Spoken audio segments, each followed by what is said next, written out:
long at all. All right, today, do you want me to talk more? No.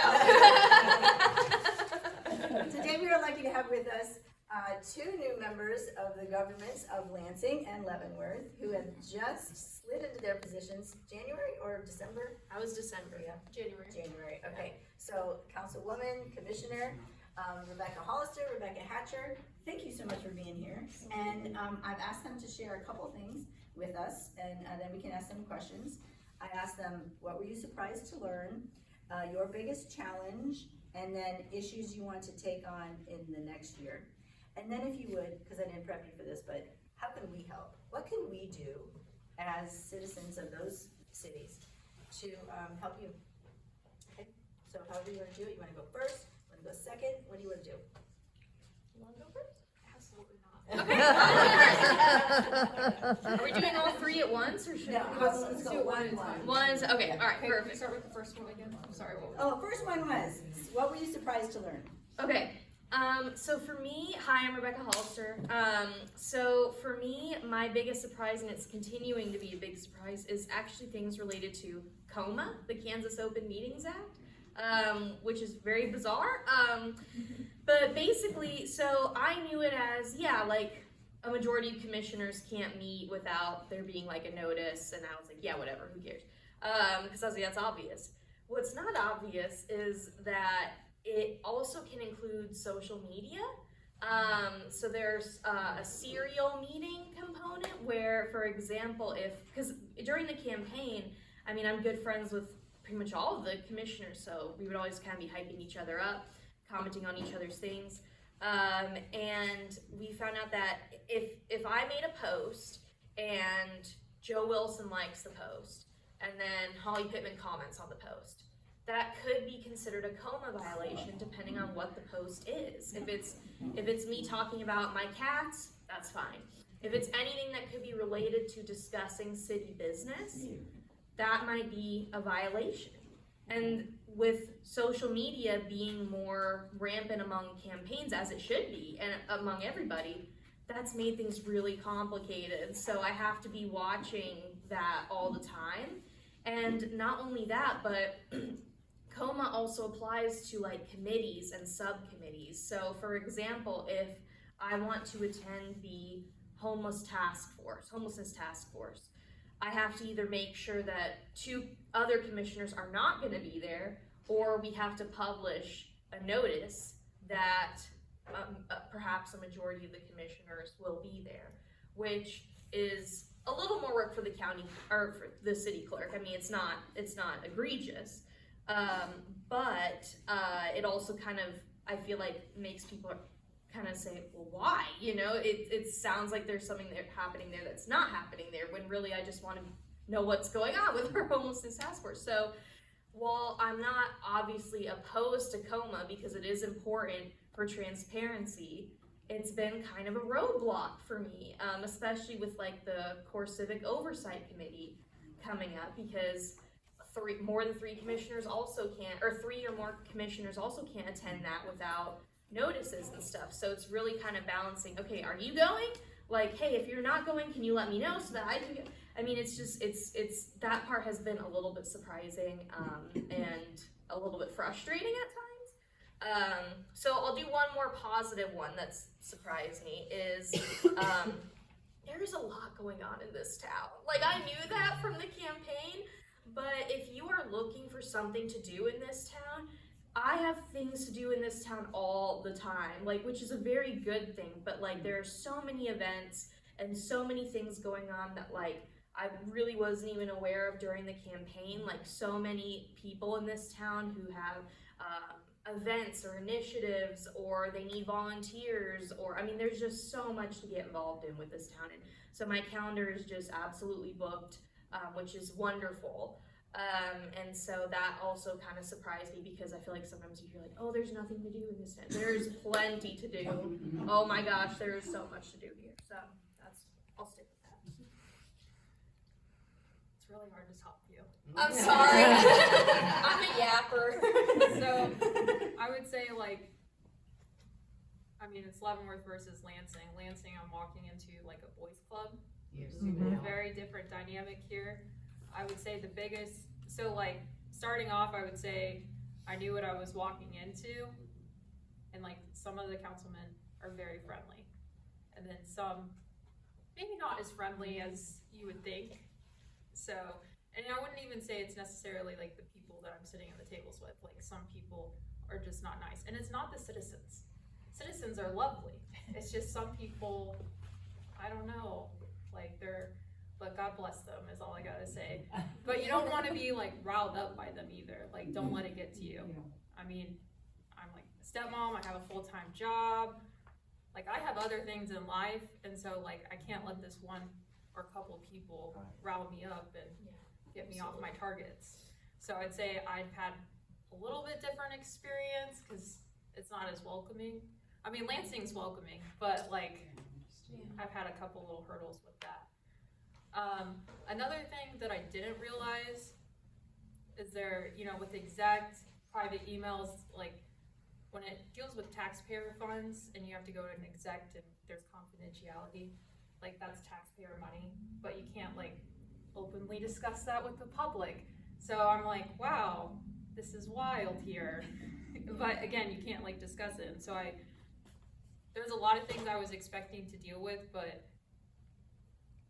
that private and confidentiality stuff was not one of them, because I'm like, this affects all of us, you know, so like, if we're gonna be voting on things and going into an exec section, like, I understand that it's important, but at the same time, I'm like, some things, I'm like, oh, wouldn't the public, like, they should know about this, so, I would say that is one of the biggest shockers, for me, but other than that, like, I'd say it's going good. What ward are you in? I'm Ward 2. You're Ward 2. All right, ready for next question? Yes. Honestly, Rebecca, we could probably answer this for you. Yeah. Biggest challenge. Nothing real. Rebecca, I'd like to say, I think it's very healthy that this is not the only component in your life. People who are driven and only have the politics to think about. You're more balanced. I think that's good. Thank you. Okay, biggest challenge for me. Yeah, so obviously Core Civic was extraordinarily challenging for a lot of different reasons.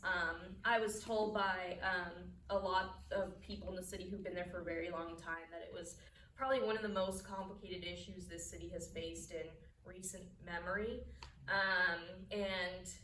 I don't know if that's true, because it's, you know, I walked in and there it was. But I think people, like, I want to talk about specifically what was challenging about it for me, because obviously it was a challenging issue. So I think a lot of people were sort of like, but didn't you know? Like, a lot of people said, but didn't you know that this would be an issue, like, during the campaign, and you knew that you could potentially face it? So, like, why was there kind of this shock value? And yes, absolutely, I think every candidate hoped that it would be done by the time we got into office, but it wasn't, and so we knew we were dealing with that. But there's a couple things about it I didn't know.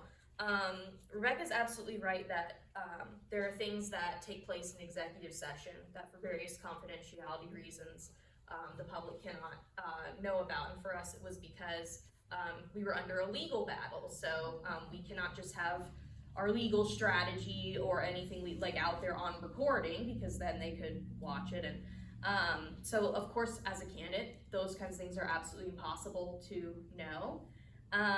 So that was a challenge, was those kind of final pieces of the puzzle.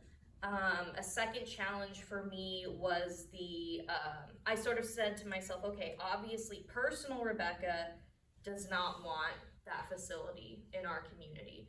But City Commission Rebecca has to have a way to potentially have these two paths. So I sat down with myself and I said, okay, what would it take for you to vote yes?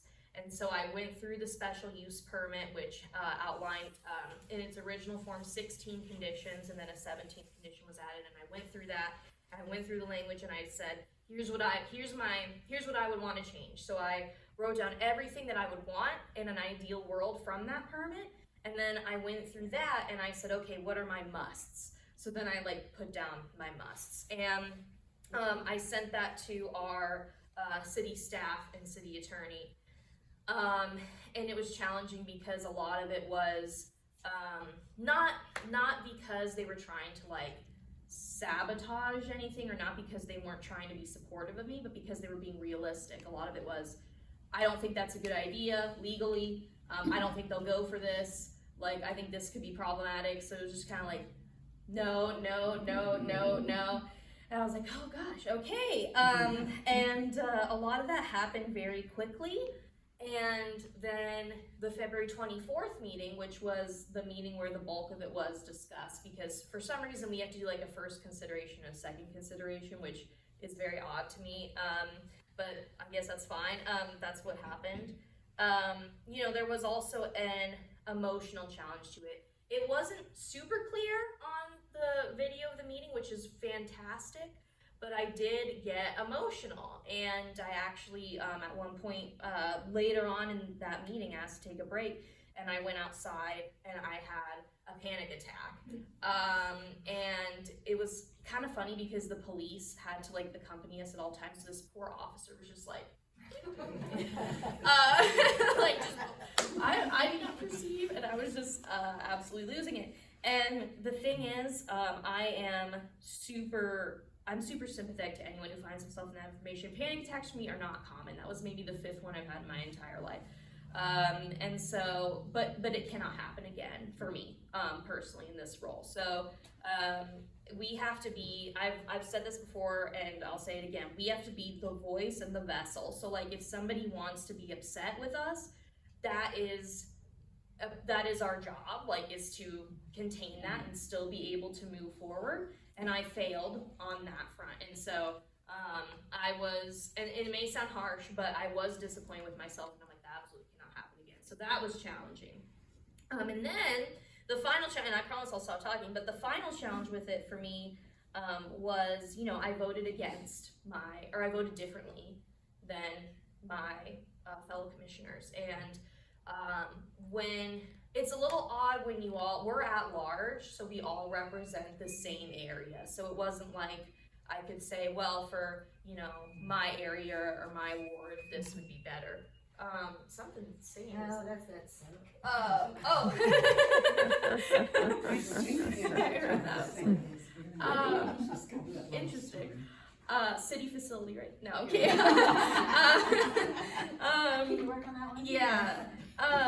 So it's challenging because I respect them so much, and we are all, you know, Rebecca pointed out the contrast, like we all went in with kind of a very good rapport.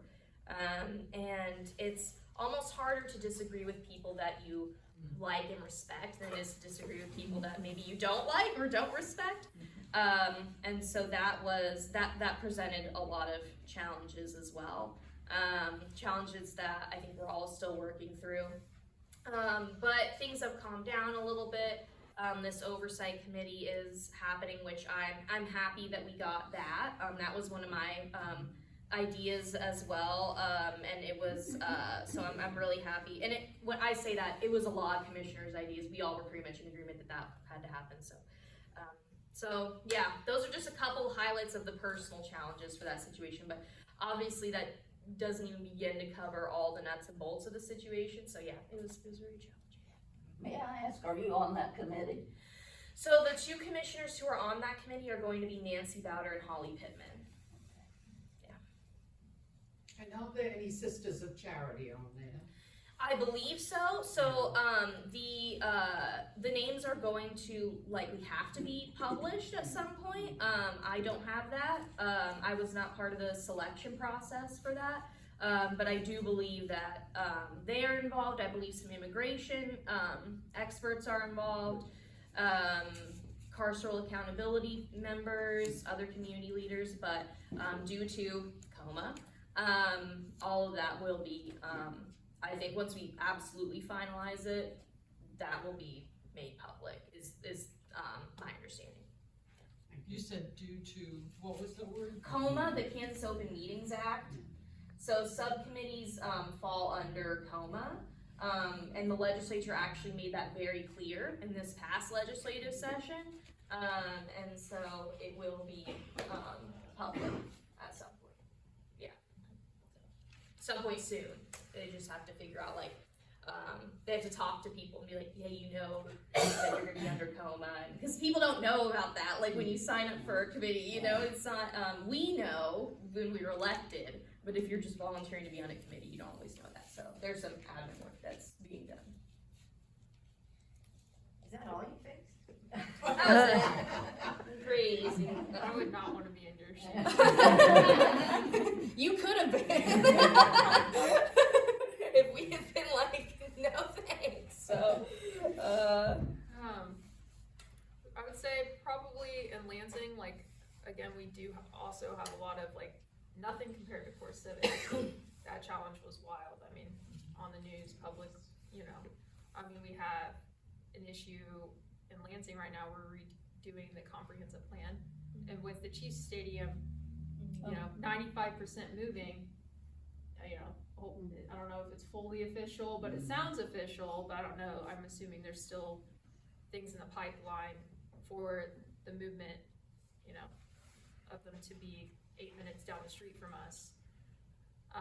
When you're spending a lot of money on the comprehensive plan, and there's a lot of things moving around in your area, like, you don't wanna waste a whole bunch of taxpayer dollars on a plan that's gonna fail if you're not planning for all these scenarios. So, especially when it comes to growth and responsible growth. And then the other big issue we have is, like, our schools. Our schools are a huge issue right now with a lot of issues with the buildings.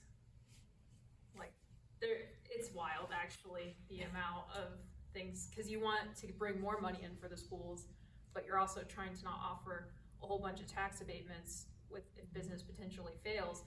And so, like, this last week we were, you know, talking about, like, internal revenue bonds, and they're like, yeah, like, after 10 years we could, you know, get the property taxes from this. And luckily, like, the mills were separated, so school is still gonna be funded through what we had agreed on.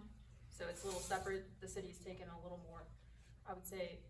I mean, in the meeting they're like, we're not taking, you know, liability, but it's not gonna affect the school, but it'll be more beneficial when I believe we have, like, the sales tax and utilities and a lot more money coming in for that certain development. But anyway, so, like, nothing compared to Core Civic. And I kind of answered this question when answering the first question. Like, I'm coming in and some people, you know, people might have friendly faces, but, or some of them don't have friendly faces. Breath of fresh air. So it's, for me, like, with balancing life, and I'm not, like, I think just as a woman it's hard. If you want to have kids, if you want to have a full-time job, you know, you're going to have a dual income household to be in this area mostly. I mean, some people are fortunate to have, like, really high salaries and maybe, you know, they don't have to do that, but it's a lot of balance here. And, like, if you're representing a woman, like, you're held to a higher standard. With, I mean, apologies for how I'm dressed today, but, like, you're looked at, like, you're judged to a different standard. And so there's a lot of things that go into putting yourself out there. But you also do want to put yourself out there because you want to be a good representative and equal out the playing field. Yeah, absolutely. And we thank you for putting yourself on. Yeah. Yep. 100%. We have two thinkers elected to office. It was great to be confused with you on the campaign trail. It was nice, actually. Everyone at door there, if they thought I was Rebecca Hollister, they were like, she's so, you know, and I would correct them, and they were like, she's so nice. And I'm like, so I was like, yeah. You are telling me how lovely you are. Just wanted to let you know in case there's any confusion. But you are getting lots of compliments. So, I have a question for Ms. Rebecca. As you went into your role, there on the council, did you have a large learning curve, like, to really get up to speed on, you know, like the comprehensive plan, for example, and everything that goes around with that? Or was it pretty much on the job learning, and what were the other council members, I mean, did they go into detail about everything involved in those decisions? Or, you know, so in other words, were you welcomed and did they help bring you up to Educated, speed? yeah. Or did you pretty much kind of feel like isolated and you were learning that on your own? I think there's a lot of isolation, and luckily I'm really good at researching and reading. And again, I'm not saying like, a lot of the councilmen are very nice, so I don't want us to think that everyone's Yeah. evil towards me. But what I'm saying is, yes, there was some slight isolation there. But for my job, it's very important to research data. So like, that's nothing not a challenge I'm against, you know. I don't need someone to just tell me their thoughts. Like, I will gladly I have 2 monitors at home. I'm a systems programmer, so I fix the movement of money in the healthcare system. So when it comes to researching, like, it's very important to be focused on numbers for my job and the other world. So I love doing that. But yeah. I have a comment, because I really think that Rebecca in Green actually really stepped up during our RHID issues that we had. Before that, we had not seen or heard much from her, and suddenly she was there. And it was really important to have someone, especially a woman for a change, that would step up and bring some, well, sanity almost to some of the things that were going on. I mean, things were not pleasant, let's be honest. No, they weren't. People were yelling and hollering at each other and calling each other names and things like that. Not quite as bad as in your situation. No death threats. But still, Yet. I really want to tell you that I'm extremely proud and grateful that you did stand up. Thank you. I think it's like important, especially when you're looking at the comprehensive plan and looking at who's buying houses in this country. It's women. Yeah. Hell yeah. So, like, I think it's important Yep. if you're gonna be planning for houses to have a woman there, you know, if we're the ones buying these houses. And so, yeah, it's very interesting. I'm glad I'm there. How long is your term? 4 years. And yours is 4 years. good. 2029. Good. You're not counting. If I'm gonna be honest, I thought it was 2 years when I. You're like, wait a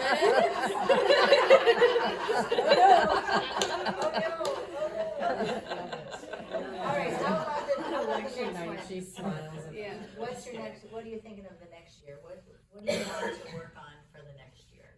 What's Do you your want to go first? Yeah, I can go first. So one of, you know, we were talking about negativity things here a little bit, but one of the most positive things, like, I would say before I was officially in is, I was like, how can I help? How can I volunteer? And so I was able with Tish to go out and we do like the Mayor's Christmas tree. And so there's a lot of service organizations in Lansing that raise money, and we were able to, like, and shopping's a lot of work. I know people think, oh, you know, that's so much fun, but when you're shopping for 14 families, like, that is a job, like sizing and everything. And so I was like, she normally just does this. And I was like, has, you know, anybody offered to help you? I was like, I love to bargain shop. I am down for the count. Like, I took a half day off work, and let me tell you, I should have taken the whole day, maybe 2 days, because the amount, but it made me feel so happy that we were, you know, providing families and like getting things for these children that we need. And like, I like to donate in general, but at the same time, like, to help the city with the Mayor's Christmas tree program. It was really special, and I plan on taking an actual whole day, maybe 2 days off next year to help out with that. But that was a really wholesome thing, and it was so fun.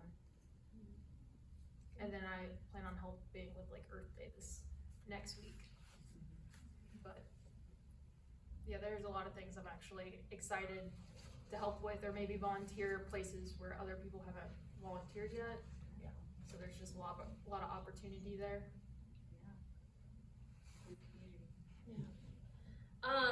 You know, so next year I will be mayor, and we have a rotating mayor system, so I I will be mayor for 2027, and then I'll go back to being a commissioner.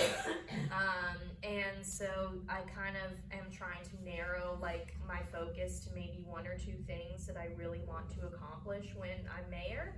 And I have a couple. I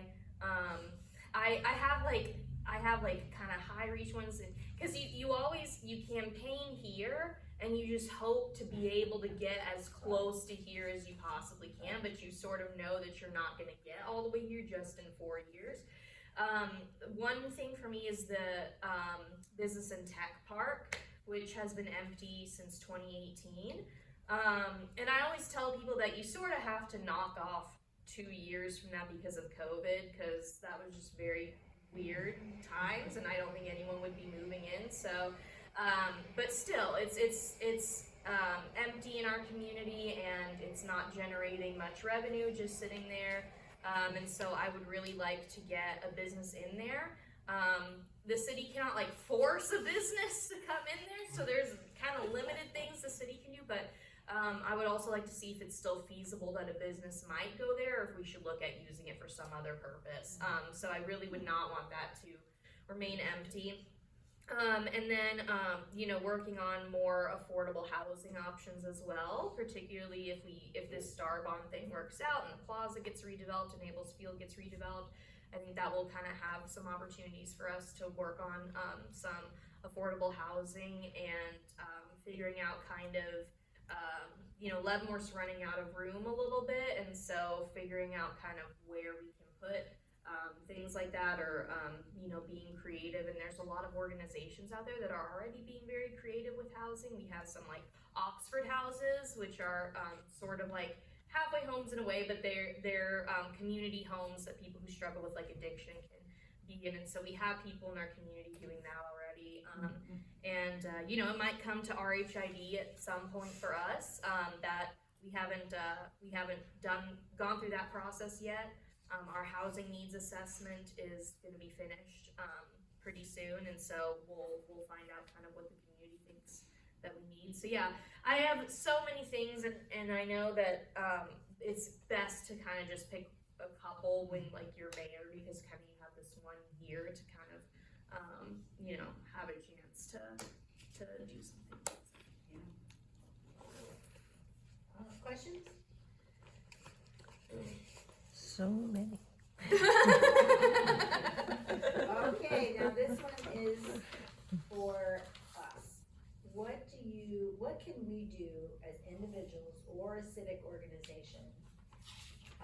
How can we help, or how can we support our elected officials? Of you two, of course, but then the other people that are. Especially you two.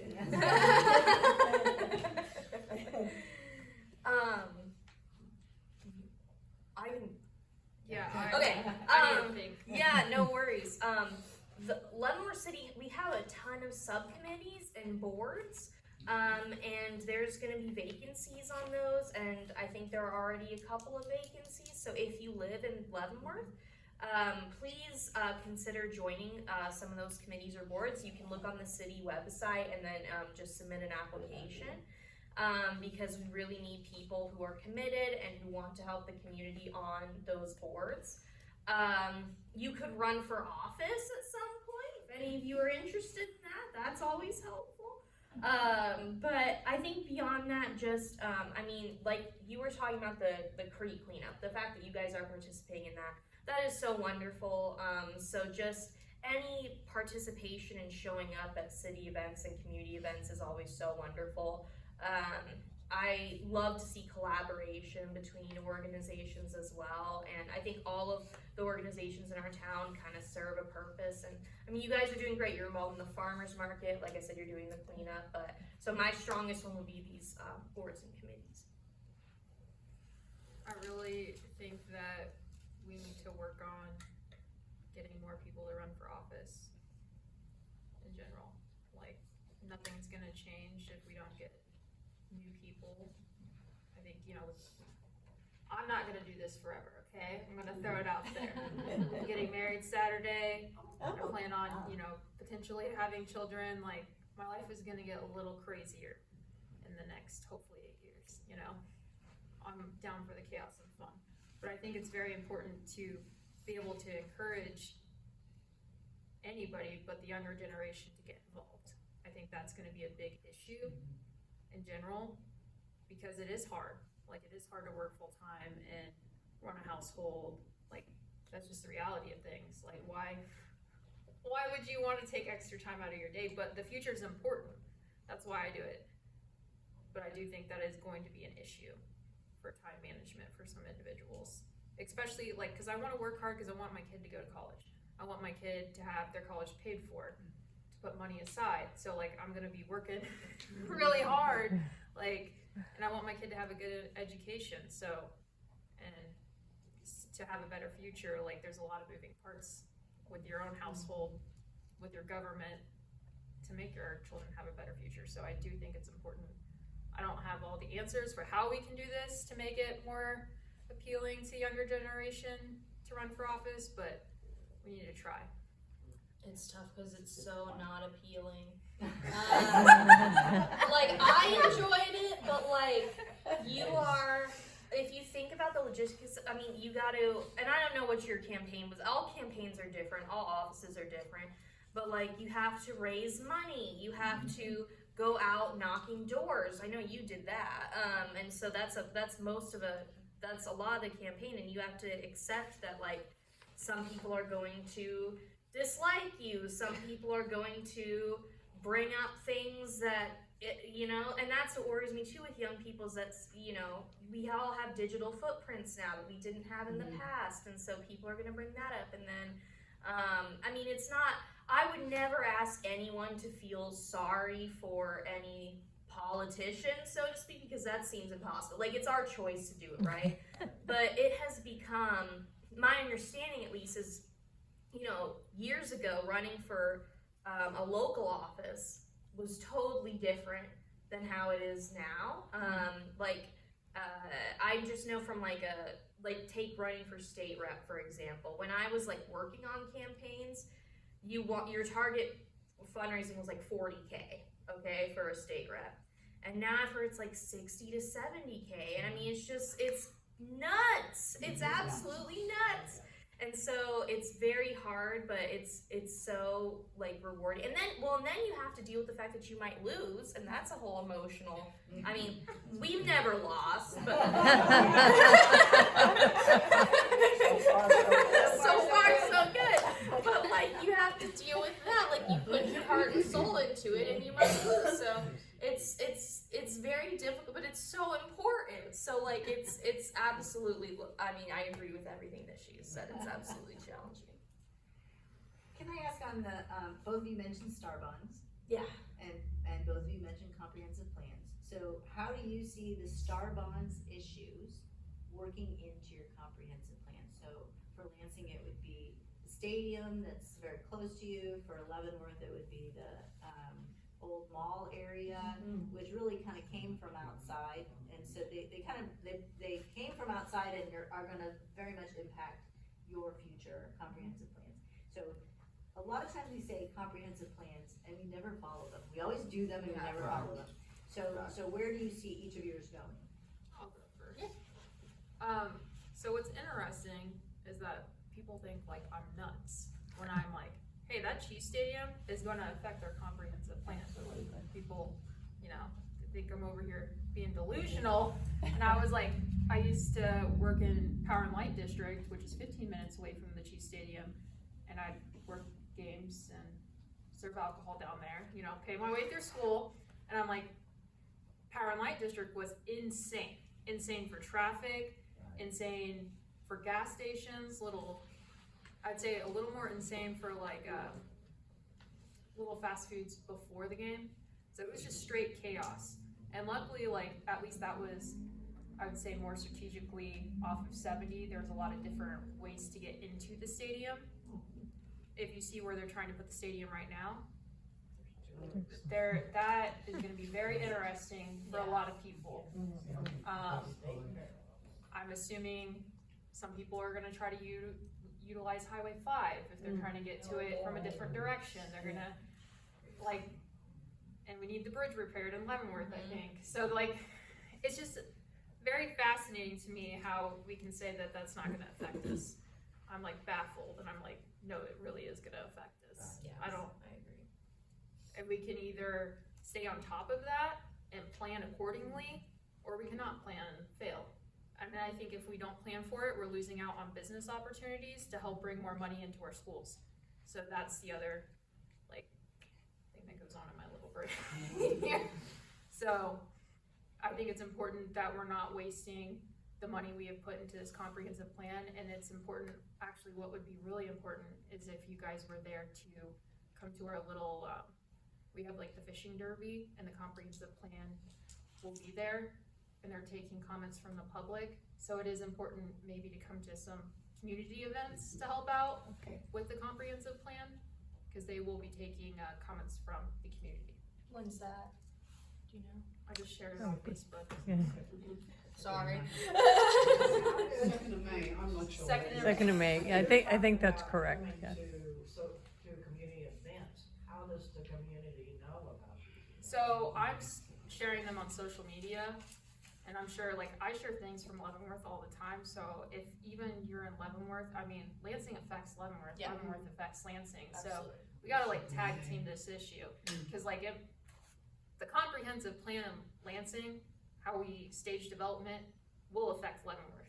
And how Leavenworth's, if that Star Bond goes through, that little mall, Yeah. that will affect Lansing. I mean, It's pretty close to Lansing. We're at the end. Yeah. I'm surprised we're not one thing, but you know.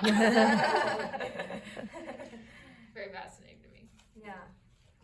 Well, I'm sorry. Go ahead. Until you mentioned that, I hadn't even thought about Lansing and the stadium.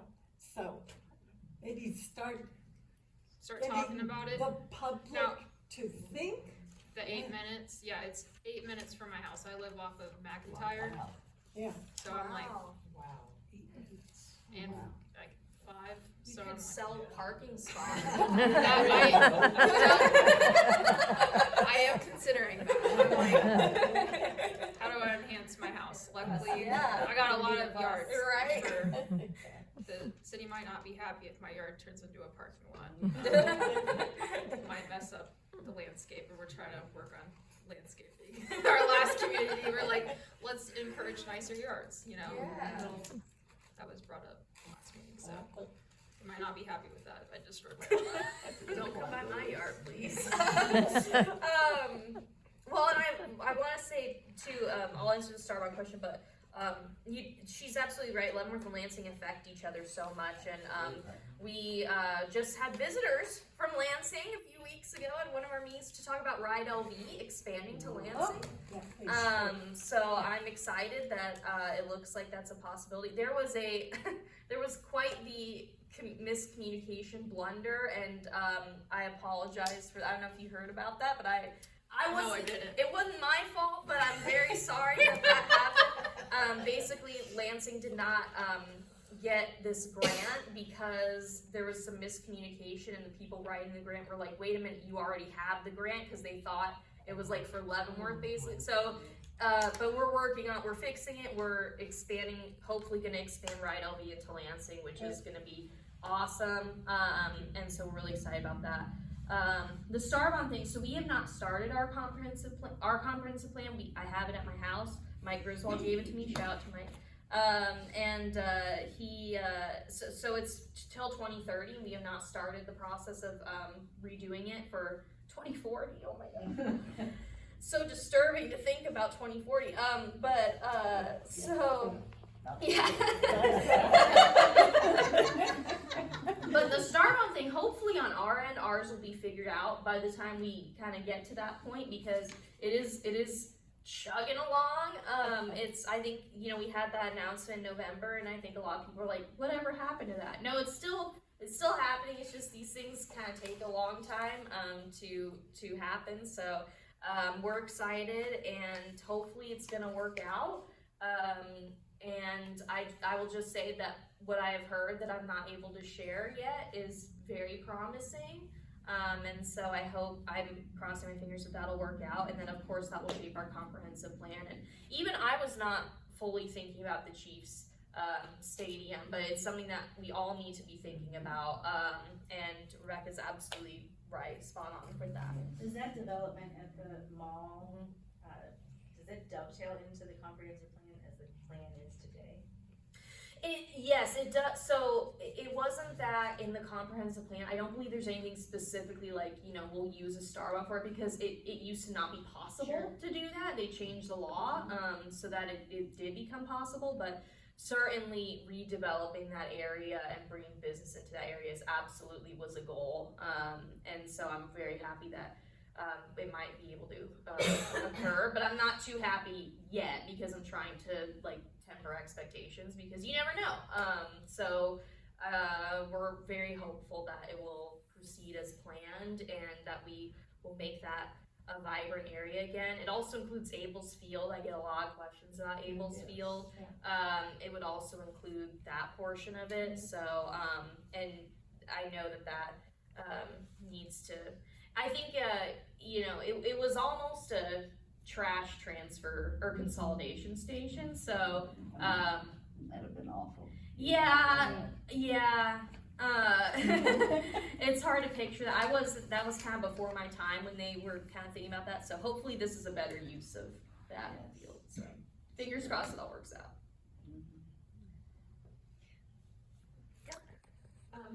When you were doing all of your campaigning and everything, one of the things we struggle with is voter turnout. Yeah. And as I'm sure you guys do too, did you hear anything unique from other people that said, well, I'm not gonna vote because of this, or if people just do this, maybe I get out and vote? Did you learn anything as you campaigned that would help spur us with some more knowledge about how to get the vote out? That's a great question. I had one individual, I knocked on their door and they opened it and, hi, I'm here to introduce myself. Well, what? He was like, oh, I don't vote. And I was like, why? And he was like, because that's my right. And I was like, all right. Sorry. And so I don't know how you fix that. It is a fact. It's his right not to vote. And so that's the only time that happened. I think that it's so interesting because when you're campaigning, it's on your mind 24/7, and other people have so much else to worry about, like their household, their full-time jobs, and so it's just not on their mind. And I spent so much money on digital ads, and I did it with another organization, like a mailer, and you go door to door, and then still the turnout was pretty low, which is crazy. So to be honest, I'm not sure, because it feels like on the candidates' part, we're doing a lot, and it feels like on organizations' part, they're doing a lot. And so, I don't know, I don't really know. I think it's just for some people. I think the one thing that I have heard is that some people are like, well, I don't know enough to go vote. I don't know enough about these issues. I don't know enough about these things. When it comes time for president, they feel like they know more about that than they do about their community. And so that's why I think turnout's a little higher. So I've had people be like, I don't even know where to start. And it's so hard to kind of ease them into that.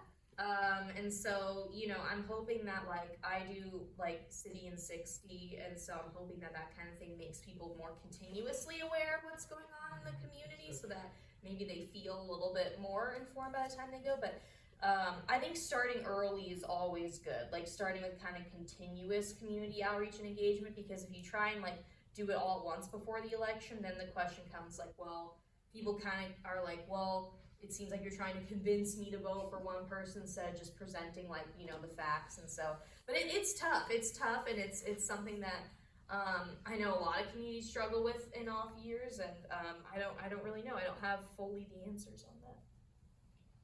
Do you? Fully? I mean, so I went to different, I would say, different settings, for candidates to go and talk to. I didn't let, when I was first advised running, they were like, oh, don't go here, they actually told me not to come here too. They were like, don't come here, they'll hate you. And I was like, all these people hate me already? And then like, you know, some of the people that give this advice, they also hate you. Like, I was like, my mind was blown. And I was like, you know what, I'm just gonna ignore any advice any of these people have given me and just do what I want. Because like, I feel like showing up, having a simple conversation with people, going to 10 and 2, saying hi, get my little morning protein, you know, like just going to the gym, talk, you know, like I go to the Cobra Command gym in Baser, so just like going out in the community. I'm normally at the farmer's market, or I'm out exploring, I like getting fresh bread, you know, like I'm all over the place all the time, but like, am I there for hours? No.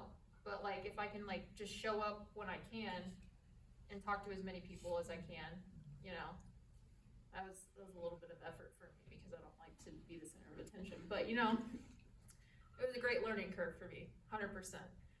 But with voter turnout, I think most people vote only on primary elections. Like that is a huge thing. Like that's when they feel that their vote counts, I think. Like a lot of people, but people don't realize that, I mean, I didn't realize that before I started running that the local elections matter a lot more. That's gonna affect your daily lives. Yep. And so I feel like we need, you know, I understand people's feelings get a lot higher when they're voting for the president, but in reality, we need people's feelings to be a lot more out there when we're voting for what actually affects us in our community. Yep. So I feel like we need to change the narrative there. I don't know how, because I mean, it's not even a hypothetical narrative. This is the real world. Yes. So I feel like maybe that's an education flaw here. And like, I also would had the same problem and the same like mindset of like, oh, this is the most, it's not. They're gonna do what they're gonna do, but like what actually affects us is our everyday lives. Our schools, our government, the regulations within where we live. You've learned a lot in a short time. Thank you. You talked about volunteering to buy for the families for Santa, and that you found out about that. So does City of Leavenworth have another outlet, like where she was talking about like subcommittees or volunteer positions? Is that advertised on the city website? Like how would someone find out how to do that? So I haven't even seen the advertisement yet. Like I do know that we have the Lions Club, I believe. So I've seen them, and I know, and then like the Boy Scouts and stuff, but I haven't. I know we have committees. Can't say it right now. But I don't. Like I wasn't invited to join any subcommittees. Right. Yeah, Like, how would we know? That's a great. Like, is there like a standard list? Like every year we do this, so you could just pop up on there and be like, okay, let me see how to help with that. Is there any way to, I don't think that's other than like advertised watch on the Facebook city a bunch, yet. which I'm not gonna be able to do. Okay. But that is a question I can bring up. It could be on that weekly newsletter where I just Oh. look to make sure May 2nd is the fishing tournament. It could be on that weekly newsletter, which you can sign up for with the cities. Do you have a weekly newsletter that goes out? This Convention and Visitors Bureau does for like events. Okay. The city itself does not. But the Okay. CVB has a newsletter that's like, here's everything going on in Leavenworth, and it's Points of Okay. contact. It'd be interesting if there was a spot to find Right. that for those of us Absolutely. that have about 5 minutes to Because check it. I wasn't on the comprehensive plan committee actually either, so I was like, how are people getting on all these committees? Like, what are they doing? Right. Where are the signups? Is it, and this sounds mean, but is it designed like that on purpose? You know, Sorry. I bet if I You know what I asked, mean? Is it designed like I that on don't- purpose? I want to be optimist and say no, but I don't know until I ask that question. Okay, fair. Because if I haven't been invited to join on this, like I don't know what's going on and how it works. So I will be asking about that. Okay. They're very refreshing. Any Very other refreshing. I do have one comment, and it goes to the voter turnout piece. If each of your public affairs people could advertise that there is an election, not who to vote for, but just advertise that there is an election, that could help ensure voter turnout, whether it's continuous on some type of social media, on your signs, on your billboards, whatever it is. And I know Diana Dodd is doing a terrific job over there in Lansing. She's super, and Ken was super too, you know. But I think if you could embrace that there is an election, people, let's go. Yeah. That might help voter turnout, because people listen to you. And I do listen to your City in 60, Rebecca. Yeah. Cool, And very cool. I do think you should eat the Oreos. Well, yeah, so, actually, a friend got me, what she's talking about is I was saying I can't afford Oreos, so I have to do Kaleidos at Dillon's. That's the operating. Generic brand. Never do it from the Dollar Tree. Oh my God, that was disgusting. Never buy Oreos from the Dollar Tree. I had a friend get me an entire box of Oreos, and so and unfortunately, ants actually ended up getting to them. So the ants loved that. They didn't touch the Kaleidos. And you would all join me in a round of applause.